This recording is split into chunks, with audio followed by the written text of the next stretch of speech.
রায়ের বাজারের গণকবর থেকে জুলাই আন্দোলনে নিহতদের মরদেহ তোলা হবে। ডিএনএ পরীক্ষার শনাক্তের পর নিজ বাড়িতে দাফন করতে পারবে পরিবার, জানিয়েছেন স্বরাষ্ট্র উপদেষ্টা মোহাম্মদ জাহাঙ্গীর আলম চৌধুরী।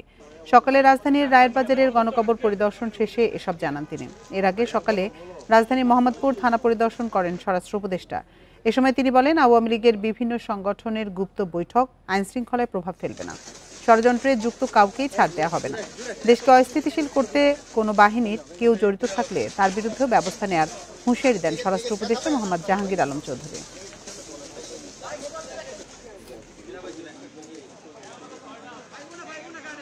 তাদের আত্মীয় স্বজন অনেকেই কবর উঠানো হোক রাজি হয় নাই। এখন মোটামুটি তারা সবাই রাজি হয়েছে। যদি তারা সবাই রাজি হয়ে যায়, আমরা তাদের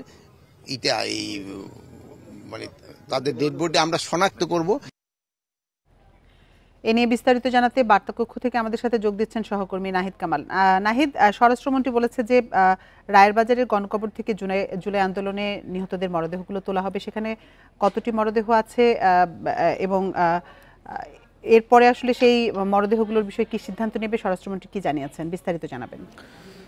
জি, আসলে বছরব্যাপী আলোচনায় ছিল রায়ের বাজারের বধ্যভূমিতে যে জুলাই অভ্যুত্থানে যেসব শহীদদেরকে গণকবর দেওয়া হয়েছিল সে বিষয়টি যেমন বছরব্যাপী আলোচনায় ছিল এবং তাদের শনাক্ত এবং শনাক্তের পরবর্তীতে তাদের আসলে পরিবারের কাছে হস্তান্তর এবং তাদের সাথে কি ঘটেছিল সেই বিষয়টিও কিন্তু এখন অজানা রয়ে গেছে, যার কারণে কিনা সেখানে নিখোঁজের সংখ্যাও কিন্তু অনেক বেশি, যে কারণে এখন পর্যন্ত শনাক্ত হয়নি। আজ বিশেষ করে ঠিক দুপুর 12টার দিকে স্বরাষ্ট্র উপদেষ্টা রায়ের বাজার বধ্যভূমিতে যান এবং সেখানকার গণকবরগুলো পরিদর্শন করেন এবং আমাদেরকে যেটি জানিয়েছেন 114টির মতো সেখানে যেই গণকবরগুলো রয়েছে সেই গণকবর পরিদর্শন শেষে তিনি জানিয়েছেন যে গণকবরগুলো সেখান থেকে যেন দ্রুত সময়ের মধ্যে শনাক্ত করার জন্য ডিএনএ টেস্টের মাধ্যমে নেওয়ার জন্য যে প্রক্রিয়া সেটি নেওয়া হচ্ছে বলে আমাদেরকে জানিয়েছেন এবং পরিবার চাইলে সেখানকার যেই গণকবরগুলো রয়েছে সেগুলো ডিএনএ টেস্টের পরে যদি কারো প্রয়োজন পড়ে তাহলে সেক্ষেত্রে তাদের বাসা বাড়িতে নিয়েও কবর দিতে পারবেন শনাক্তের পর, এমনটা কিন্তু আজকে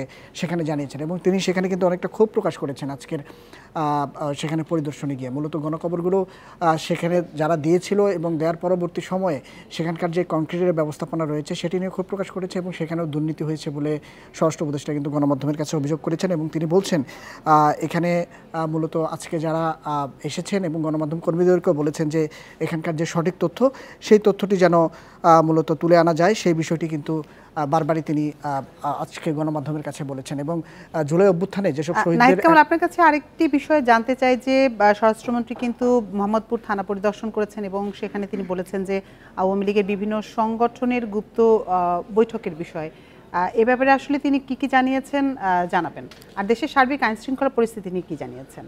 জি, আসলে সাম্প্রতিক সময়ে আমরা দেখেছি আইনশৃঙ্খলা বাহিনীর যে পরিস্থিতি এবং সেই বিষয়টি স্বরাষ্ট্র মন্ত্রণালয়, স্বরাষ্ট্র উপদেষ্টা এবং আইনশৃঙ্খলা বাহিনীর বিভিন্ন দপ্তর এরই মধ্যে পর্যবেক্ষণ করছে এবং সাম্প্রতিক সময়ে যে বিষয়টি আলোচনায় এসেছে বিভিন্ন বাহিনীর সদস্যরা গুপ্তচরবৃত্তি করা এবং বিভিন্ন ক্ষেত্রে দেশে অস্থিতিশীল পরিস্থিতি তৈরি হতে পারে এইসব বিষয়ে তাদের বেশ কিছু সম্পৃক্ততার প্রমাণ পেয়েছে স্বরাষ্ট্র মন্ত্রণালয়। সেই সব বিষয় কিন্তু তারা এরই মধ্যে তারা তদারকি করছেন এবং বলছেন যে আওয়ামী লীগের যারা এরই মধ্যে দেশে গুপ্তচরবৃত্তি করছে তাদের নিয়ে সরকার এরই মধ্যে তাদের প্রয়োজনীয় ব্যবস্থাপনা যেটি আছে সেটি রেখেছেন এবং গোয়েন্দা তৎপরতার ভিত্তিতে আইনশৃঙ্খলা বাহিনীর কেউ যদি মূলত গুপ্তচরবৃত্তি বা দেশে অস্থিতিশীল পরিস্থিতি তৈরি করতে চায় সেসব বিষয় কিন্তু তারা নজরে রেখেছেন। সেই সাথে কোনো বাহিনীর কেউ যদি এই ধরনের কর্মকাণ্ডে জড়িত থাকে তাদের কাউকে ছাড় দেওয়া হবে না, আজ কিন্তু এমন হুঁশিয়ারি তিনি দিয়েছেন। সেই সাথে সতর্কও করে দিয়েছেন আইনশৃঙ্খলা বাহিনীর দায়িত্বে থাকা কেউ যেন এই ধরনের কর্মকাণ্ডে জড়িত না হন। সেই সাথে মোহাম্মদপুর থানা কেন্দ্রিক আসলে এইসব এরিয়ার মধ্যে আমরা দেখেছি রাজধানীর